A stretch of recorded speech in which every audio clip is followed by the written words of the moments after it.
The BI said they are prepared for the influx of holiday travelers this Christmas season. They also reported that around 6,000 POGO workers are expected to leave the country in the coming days. Mobile journalist Julie Baiza with the report. The Bureau of Immigration is expecting more than 110,000 daily arrivals and departures during the holidays. BI spokesperson Dana Sandoval said they have deployed additional personnel in the airports. Nag-deploy po tayo ng karagdagang mga tauhan as augmentation team. Mahigit 30 po na immigration personnel ang nilatag po natin sa mga paliparan upang tumulong po na maibsan ang mga pila. We have also in place yung atin pong mga mobile counters that are there on standby kung kinakailangan po, kung makitang humahaba ang pila.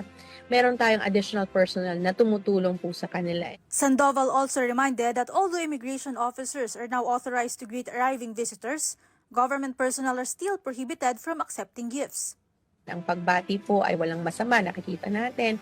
As long as hindi po tatanggap ang ating mga tauhan ng kahit anong regalo or token or anything po from the traveling passengers, yun po ang ipinagbabawal. Meanwhile, the BI announced that around 6,000 foreign POGO workers are expected to leave the country in the next few days. This is in line with President Ferdinand Marcos Jr.'s directive to ban all POGO operations by end of this year. Sinestress po natin, paulit-ulit po nating sinasabi, walang extension ang December 31 deadline. Wala na pong pag-asa na ma-extend ito at wag na po nating patagalin pa dun sa mga foreign POGO workers. They are expected to leave before the December 31 deadline. Doon po sa figures natin, out of around 33,000 foreign nationals, karamihan po niyan, 21,000 have already downgrade their visas at nakaalis na po dyan, karamihan po ng mga nag-downgrade na yon. So ina-expect. Sandoval also added that out of 33,000 foreign nationals, 21,000 have already downgraded their visas and left the country. If they do not leave, they will face deportation. Because if they do not leave after December 31, yun naman po, abutin na po sila ng blacklisting. Deportation proceedings na po tayo and blacklisting.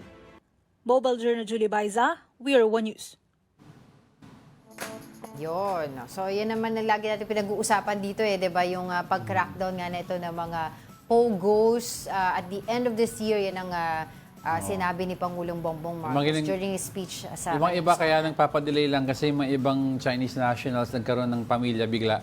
Dito oo, may mga baby daw, may mga anak. So, mga Pilipino ang spouse, hindi mo pwede sumama, di ba? So, yun ang nagiging issue. At saka I think, na rin sobrang marami na yung nagagastos ng government natin. Malaki ginastos. This is sa Bureau of Immigration, di ba? Sa pag-aasikaso sa kanila, pakain, etc.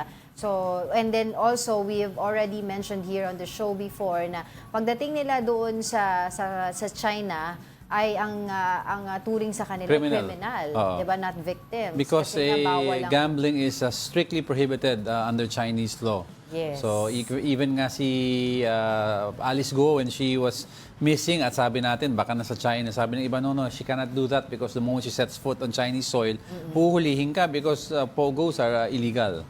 So ngayon, ang titingnan na lang natin, 'di ba? Ano pa yung mga iba pang mga illegal POGOs dito or mga POGOs, 'di ba? Lahat na sabi kasi pag POGOs bawal na 'yon. So any POGOs that are existing are illegal. Oo.